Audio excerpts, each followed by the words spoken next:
Was that a perfect lap? It was a close one. Very close. It was a great lap, though, from Lando Norris as he captures pole for the Austrian Grand Prix. I'm Tim Hauraney. This is Nailing the Apex. It's all about consistency with Lando Norris. Like we had said, and we had discussed just that on our previous show when we sat down and chatted about Lando and Oscar and everything McLaren with Ed Straw from the race. Looking at Lando throughout the weekend, again, just about that consistency, making sure you're starting the Friday off well, carrying that over into free practice 3, and then executing through Q1, Q2, and Q3 in qualifying. Lando Norris doing just that. He said it was the best delivered qualifying lap by himself all year, and said that it was his best lap of the season because of the lack of mistakes and how the car felt underneath him. And there are just so many other different things that obviously go into that. And we'll dig into it here because I think it's important to dive into the details that the driver faces throughout a race weekend, not only with themselves internally, but also with the car externally. So those are two things, obviously, that need to come together to pull off what Lando Norris was able to accomplish in qualifying. But it also is something he has to carry into the Grand Prix for tomorrow. He said coming into this weekend that he expected more from himself, whether he had a good feeling with the car or not. And that's something that I've sat down and spoken with Lando about in the past.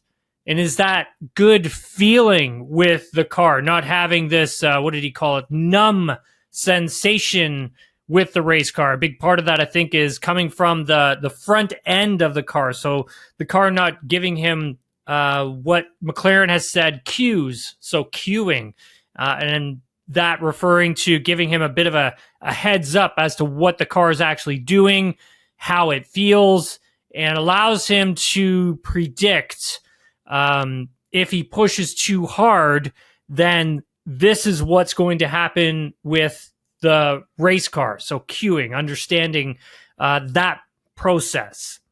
For this weekend, McLaren had brought quite a few updates. Lando thought they were the proper updates that they needed for this weekend, but also for the rest of the season. He said that the car had felt really strong in Austria, and it sounded like he had a better feel for the car this weekend over previous weekends. He wasn't sure if it was down to the updates that were brought to the MCL 39 or not, but he was surprised by how the car felt and reacted. I heard from Andrea Stella afterwards as well, and he said he was proud of Lando, that he was able to put together a very strong lap, strong weekend, but spoke about those upgrades. And I think that is something that needs a little more explanation, because we've set this up in a way where, yes, Lando needed more cueing from the car. They brought a new front suspension to the car for the Canadian Grand Prix. And I think for Lando, it was important to have that new front suspension because that allowed him to really exploit it here in Austria. But not only that, these updates, essentially it's a whole new front end of the race car. So front wing, front suspension, front brake ducts, you name it. And said that, Andrea said that has really helped the drivers with the balance of the car and also grip. And so when you get a massive update like that, especially something that coming to the front end of the car, to me as a driver, former driver, looking at that and hearing from Oscar and Lando, it really does just sound like it's giving them obviously the more front grip, more confidence, but also allowing them to understand what the car is going to do and what it can do and what it can't do, and knowing that balance is never really going to shift or leave the car, like some other race cars that are out there on the grid right now that are affected by temperatures, they're affected by cold weather, they're affected by the change in track temps when it goes from something cool to something really hot, like we experienced today, and some of those teams finding that out in qualifying. And we'll dig into that a little bit deeper as we go through this. But for tomorrow, moving Lando Norris's story forward a little bit, I think he's going to face a bit of a challenge from the Ferrari behind, and then also Oscar Piastri behind Charles Leclerc. I think there is going to be a challenge there. I don't necessarily see Lando just absolutely steamrolling everyone and walking away. I think the margins are just too close. But it was interesting to hear Lando talk about Max at the end of this one. He said he was really surprised to see where Verstappen was on Saturday qualifying. Said he wouldn't count him out for the race, though, or this championship for the rest of the season. So, when he's saying something like that, you definitely do have to listen to him. But when we take a look at those temperatures, not really too sure that's going to favor Max very well tomorrow because of track temps are supposed to go up. So Andrea Stella said, paraphrasing here, but the change in that track temperature, if it stays hot for the race, Stella thinks that the real challenge is going to be coming from the Ferrari of Charles Leclerc. Some maybe even think Lewis Hamilton can play a role in the race tomorrow as well. And we'll get into Lewis in a bit because he did have a really good qualifying session.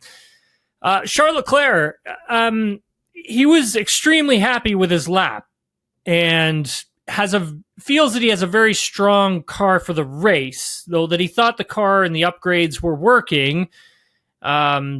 He was happy with where they ended up following what had happened in free practice too. And I think that's important because in Friday's free practice, the car looked all over the shop. It didn't look good at all. It looked like these updates didn't even work. And he'd said that the team had made some huge changes to the car on Saturday that really turned things around for himself, the confidence, and he was happy to see that the car responded well to the changes that the team had made to it.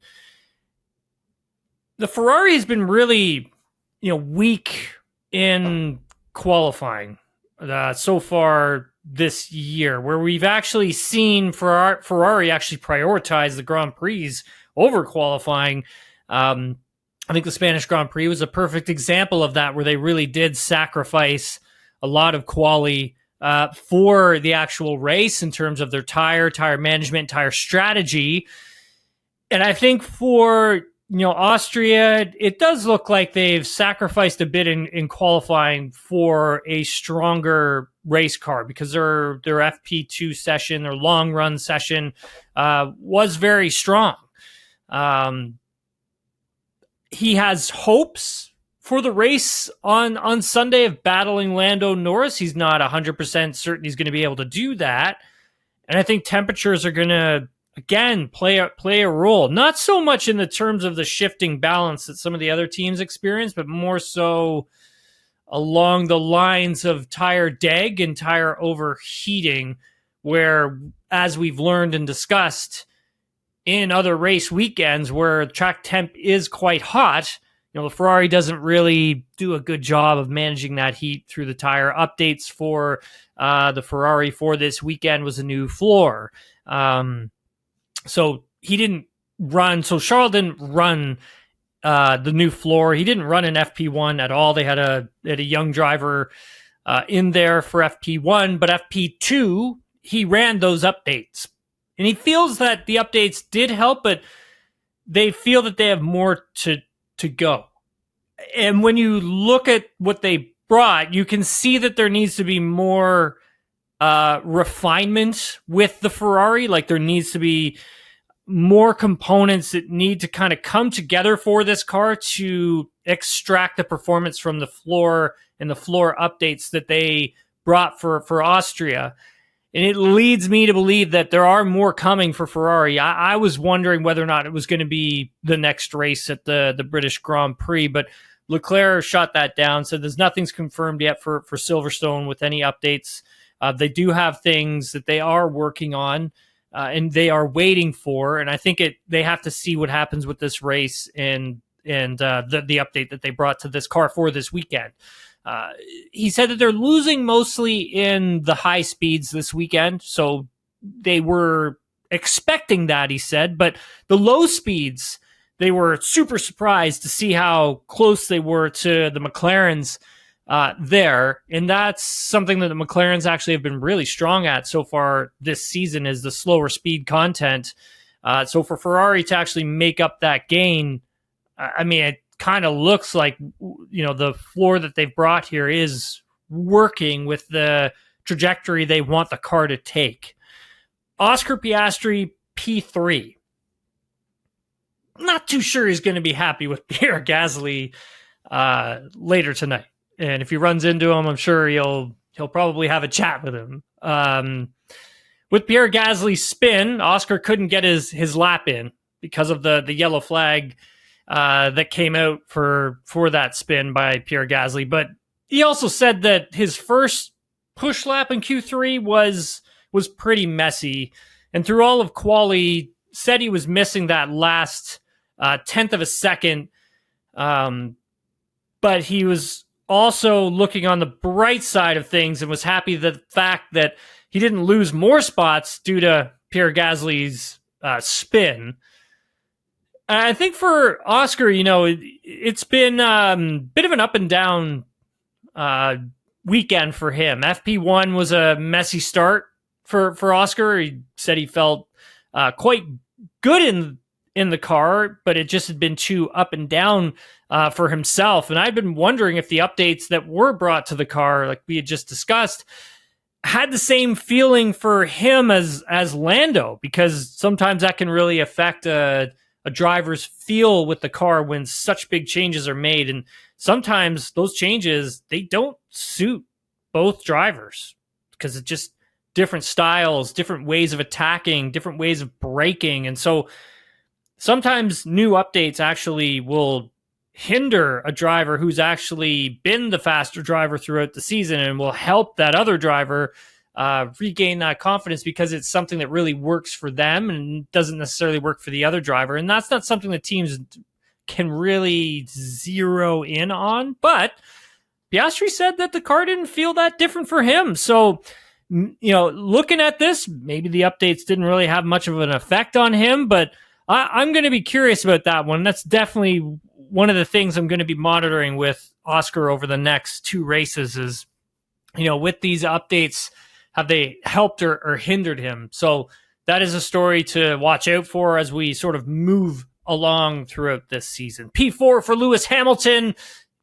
Hamilton was pleased with where he ended up. It said that every time he gets to a different track, he feels like he's driving a new type of car on that particular racetrack. He said he was always shocked by the characteristics of the car at those different types of tracks, because what he's used to with the Mercedes and that Mercedes car, the DNA that's been built into that car for Lewis's driving style, he knows that when he gets to these different tracks, the cars and the consistency is not really going to change too much from where he likes it and where he knows it is.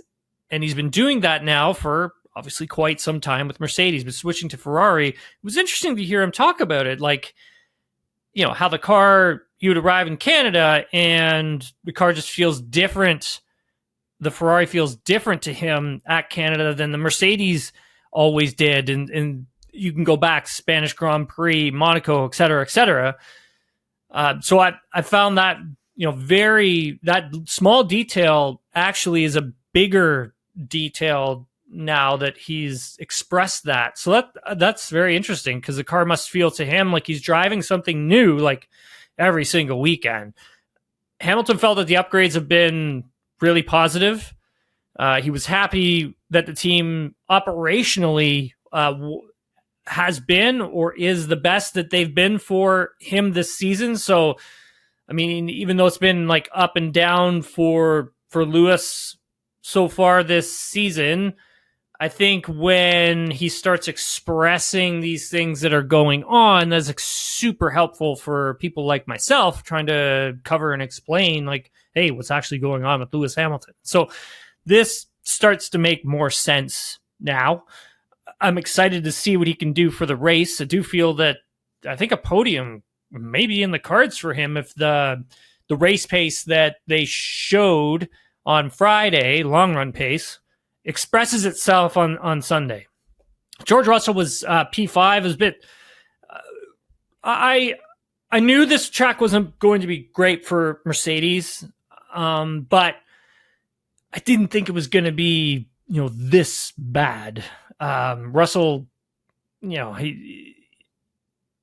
his weekend started off really strong in pre-practice 1.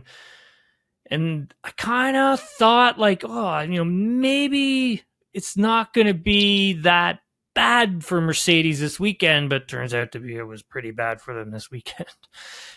Russell was handed a reprimand and a warning following qualifying, so should get that news out first. So George Russell was called to the stewards for an unsafe release.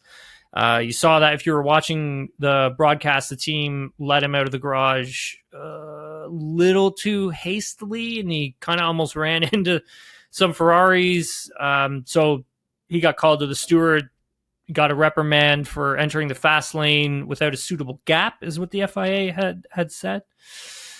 But Russell felt that this weekend was going to be a challenge. That's what he had said following qualifying. The temperatures not helping, the abrasiveness of the tarmac, so a really rough tarmac that they're driving on. And Russell knew that this was always going to be a difficult weekend for them. I think they did, by the sounds of it, over deliver with what they thought was going to happen, because I think he felt that he's going to be further back than what he was. So I heard from Bradley Lord following quality. That's Mercedes. He's their head of communications. Great guy, super knowledgeable. I mean, he's been around the team, my God, forever. I mean, he's great. He said it was a struggle for the drivers to put the full lap together, and that the drivers did struggle into turn 4 in particular. He pointed out that turn 4 was an issue for both Russell and Antonelli. That one is a downhill right-hander. A lot of load being put not only onto the front end of the car, but also the front front left of the car, because of that transition, that weight transition as the car sort of rolls through the corner. So something there, very difficult for the car and the drivers to wrap their head around. Bradley thought that the track temps also just not really helping things for them whatsoever. The track temps going from where they were on Friday to where they are on Saturday after late afternoon. The heat that's changed, it was quite severe and dramatic, and this was one of those teams that really struggled with that massive change in track temperatures and just throwing the balance of the car right out the window. And he thought that Sunday's race is going to be a long, hard race for them. It's going to be a really tough afternoon. So I think strategy is going to be important for Russell on Sunday, and we'll see what happens with the Mercedes. But we'll talk about Kimi Antonelli in a second, because I want to focus on Liam Lawson, who was P6, and really great qualifying session from him. Lawson said that it was really cool to have a good quali. The last few races, he said he's been feeling like really good in the car and with the team, and he's put in a lot of really hard work to get a better feeling, from the race car, and that's taken place over the last few, I wouldn't say weeks, I would say maybe the last month and a half. The amount of work that he's had to kind of put in to get back a better feeling from the race car overall, which, again, a guy who was coming into the team with, the confidence wasn't super high because of what had happened with the Red Bull racing machine. Moving over to Racing Bulls is a big transition. But kudos for putting in all that hard work that was required to sort of get himself comfortable and up to speed with this car, and you could see all that hard work really paid off on Sunday in Austria as well as Canada. He actually wasn't too bad there as either. I mean, his confidence is just, you can just see it starting to sort of come back now.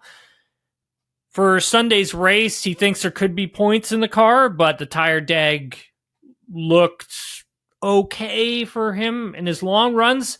We'll see what happens with the Racing Bulls come Sunday. But again, good little storyline there for you to follow on Sunday. Max Verstappen, I mean, maybe not a great storyline for him. P7. Max not having his usual race engineer with him this weekend. Jean-Pierre Lambiase not at the track. Simone Rene takes over for the weekend in Austria, working with Max. And Verstappen obviously just not happy at the end of this one. For qualifying, he said, everything just falling apart. He said that every corner was a struggle. There was no balance or grip anywhere out on the racetrack.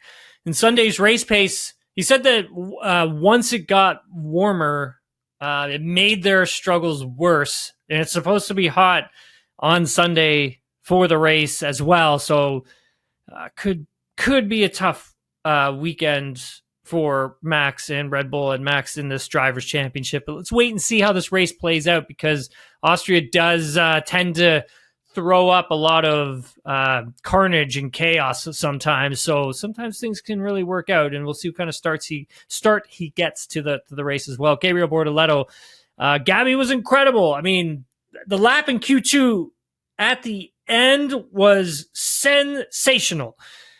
He's a very good qualifier, obviously, and Nico Hülkenberg has spoken about that as well in the past, that just how strong Bortoleto's qualifying is. I mean, I'm really liking this kid. Like, he is, no, he's not a kid, he's a man, but he is looking extremely confident. Obviously, it's his first appearance in Q3.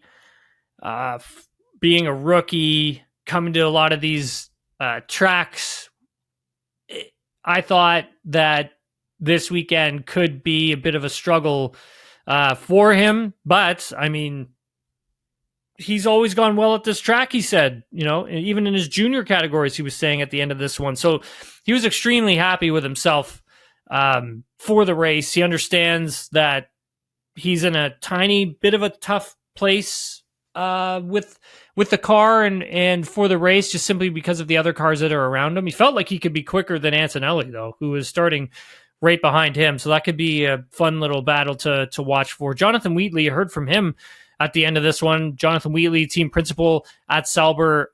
He was super impressed with not only Gabriel Bortoleto, not only Nico Hülkenberg, but the team as well. He's been extremely happy with how the team has executed weekend in and weekend out. He was happy about the updates that the team has been bringing to their car, because they did bring updates to this car for this weekend. He felt that the performance from those updates is bringing more confidence to both of his drivers. And for Nico Hülkenberg, who we'll talk about in a second, just an unfortunate weekend for him. But I think for Jonathan Wheatley, I think he needs to give himself a little bit of credit, because he's really done a great job of turning this team around. Him and Mattia Binotto have done a very good job at this team. P9 for Kimi Antonelli. He said the wind really affected himself out there. He thought the pace from his side has been quite good. He felt their long run pace was strong in free practice too, but wasn't sure if the temps, because of the temperature on the track, if wasn't too sure at the time of speaking that they were just too high for how things were going, and he wasn't too sure how it was going to work out for them in the race either, if the temperatures also stayed high for the Grand Prix. Pierre Gasly, P10. Obviously, he wasn't happy with his mistake. I mean, he was pushing the limit, though. After Q2, he knew there was a bit of time in the final corner for himself. But when he tried to gain those few sort of extra hundredths, he dipped a bit of the wheel in the gravel, and it looked like the car just washed out on him. So too much understeer, I think, heading towards the exit of the corner.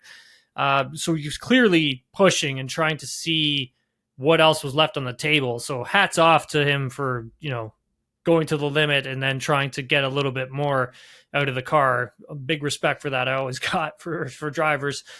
Sundays are really tough for Alpine. So far this season, it's really looked like, when they get to tracks that suit the car, they do have good qualities, but the race they tend to struggle at a little bit. So their car is sometimes not the greatest in the Grand Prix, but he's put himself in a position where he could possibly score a point. However, does have Fernando Alonso behind him as well in P11. Alonso, what a guy. I mean, just been a tough weekend for him. Lance has had the pace over Fernando for most of this weekend, and just the amount that I always, when I go back and I rewatch things from Fernando, I'm always so surprised how he picks up on these little tiny details that end up equating to something a little bit bigger, a little bit more. And if we go to that Q1 session, his final push lap in Q1, so he's heading up to turn 3, and again, there's a car just in front of him. And so what he does is he darts over and he gets that slipstream, even though it's a little bit, still helps. Gets that little bit of a slipstream from this one car who was in front of him heading up to turn 3, moves back over, gets into a proper area to start really good, hard braking, gets a good turn in, really nice and punchy with the throttle coming out of turn 3, and then heading to turn 4, there's another car in front of him and gets a massive slipstream again from another car that was cooling down in front of him. And those two things was enough to just help him punch his way into Q2.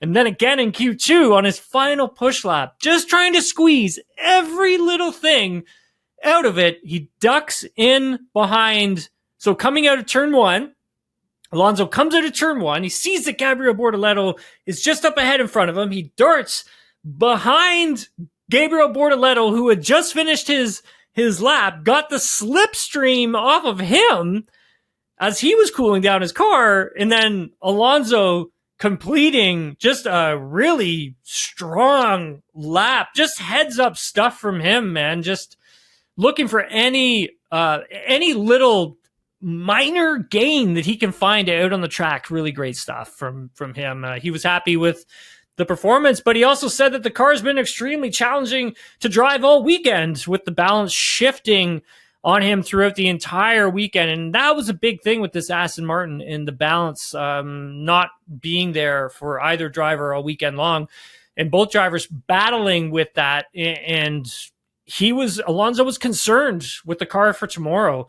Again, temperature is just really affecting the Aston Martin here. Just shockingly, like how much that car swung in and out of the balance windows as the temperatures went up and went down, went up and went down. Just the inconsistency of it, and the drivers having to fight to try and find the balance for the predicting the temps and where the car will go. Alonso said his best session with the car was in free practice 2, so that was back on Friday. Alex Albon, right behind Fernando Alonso. Albon damaged his floor in turn 7 in Q1, and the team was fixing the rear end, he said, with like tape and everything they could get their hands on to repair the floor. So he was extremely happy with where the car was in Q2 and being able to, punch up to P12. He said he has a good tire allocation for tomorrow. Looks like he has a few more new mediums than a lot of those around him. So yeah, watch out for Alex in this race. He might be able to steal that point from Gasly. Hajar was right behind him in P13. I don't have many notes from him. I believe he had to abandon his final run. He wasn't super happy with how things went in his Q2 session. It didn't sound too optimistic for tomorrow's race either. Franco Colapinto Again, another driver up and down this weekend. He said he had a mistake in turn 3 on his push lap in Q2. Struggled, he said, a lot with the confidence in the high speed, and that the wind made things very challenging as well. Another car that really struggled with the wind, and I haven't really heard much of that this season, of cars struggling with the wind. But today, I actually heard a few. Alpine was one, the Mercedes was another as well. Just windy conditions really just catching them out and the car. He said he just needed to find the confidence with the high-speed stuff. Ollie Behrman behind him. And then Q1, so Lance was P16, was strong in free practice 2 and free practice 3. He felt that the car was better in practice than it was in qualifying. He wasn't sure if it was down to the temperature change or not. Said the car felt really dead, and the balance just was all over the place for the weekend, and especially in qualifying with the temperatures coming up, really affecting the car a lot. There was no mistakes within his lap. He did have a small snap out of turn 3, but looked like the balance of the car just completely went away from him from free practice 2, free practice 3, and then into qualifying. They're not the only team that suffered from that throughout quali. I mean, there were a number of different teams that really struggled when the temperature went up and the balance of the car just went right out the window. P17 for Esteban Ocon. Yuki Tsunoda, P18. I mean, definitely a difficult quali for him. He didn't have any front grip, he was saying, but he was a lot closer to Max than he's normally been. However, the lap is so short, hard to measure just how close or how far away he actually was from Max Verstappen. But Yuki did say that the balance was pretty, like, it went off. Like, he just basically, his first push lap in Q1, he said it was like fine. The car actually felt pretty decent. But the second push lap that he had, he said the car just went completely out of the balance. Like, he said it was absolutely gone. He had no idea why it happened or where it went to. He didn't do anything different with his warm-up lap to prep the tire for the final push lap. So he was really lost for words on what had happened with the car. Again, temperatures, I think, as well, playing a factor here, where the temps come up and the balance of the car just totally goes away, and they just lose everything. And it would be interesting to see, and I would be interested to learn how much ride height affects all of that. So how much the car is closer or further away from the tarmac. I mean, obviously these cars, they can only run so close to the ground now, but where is that happy medium for the car when the temperatures shift like that? Carlos Sainz, right behind him, P19, had damage on the floor on his car, and he was lacking a lot of downforce because of it. And for a track like Austria, you need the downforce on the car. It's just not going to work out for you. And on top of all that, the team put new brakes on his car for the start of qualifying. And that's normal. Like, a team will switch out the brakes and put new ones on. But when he was entering the braking zone, the car was pulling to one side. And that's really hard to drive, obviously. But sometimes it comes from one side having more brake pressure or brake force being applied to the caliper than the other side of the car. And so sometimes that'll snatch the wheel away from you or snatch the car away from you. Nico Hülkenberg, I mean, obviously a very disappointing qualifying for him. And I was wondering what had happened to him, because he was quick all weekend. For him, he just made a mistake. He locked up in turn 4 in his final push lap. He was pretty hard on himself for it, because I think he really obviously prides himself on his qualifying, and Nico is a very good qualifier. I think he knew they had a car that was good around this track, and he feels that they have a good race car for Sunday. The only issue is where he's actually starting, because he is way back there, obviously, and he's going to need something big to happen up front for him to make up some places and to actually come away with any type of points for him. So yeah, Shame to see it because of just how hard, I mean, the team has been working on things. But we got some questions. Let's head over to Twitter first. And we have one from Free Agent Hockey Fan. The Sauber upgrades seem to have pushed the car to a much better place than last year, but the drivers can't put together good performances on the same weekend, it seems. What went well for Gabby this weekend versus what went wrong for Hulkenberg?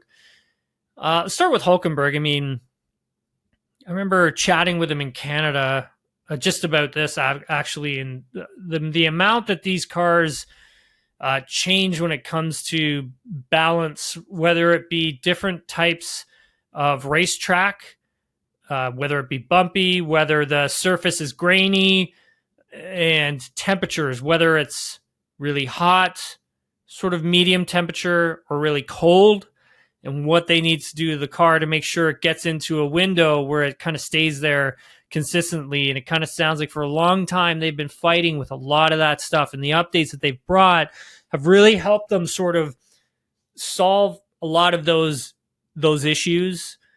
I think Jonathan Wheatley has played a huge role in how the team develops their updates, gets them to the car, and making sure that the CFD, the wind tunnel, and racetrack are sort of all speaking together. So when you do bring that update, you know, it is going to work. And I think a big part of that is Jonathan Wheatley noticing that, you know, for next year, with such a big regulation change, obviously there's going to be updates coming that are going to be different for these cars as they progress throughout a season. And they need to make sure that when they're creating an update for whatever the issue may be, they need to know that it's going to work. And so all of those things need to really talk to each other. And that's something similar to what Aston Martin's having to go through right now with what they're doing, is the fact that all of these things, all of these tools need to talk to each other so that the end result actually works.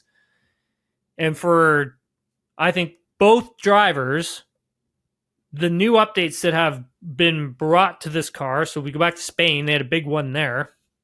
I think they noticed that their systems are talking to each other, and that is equaling performance. And for Hulkenberg, understanding where he needs to push, how he needs to push, what the car can do, what it can't do, I think he's been a crucial component in helping them see through these new updates, because this is a team that's starting to, you know, grow. It's a team that is, let's say it, rebuilding because they're becoming Audi next year.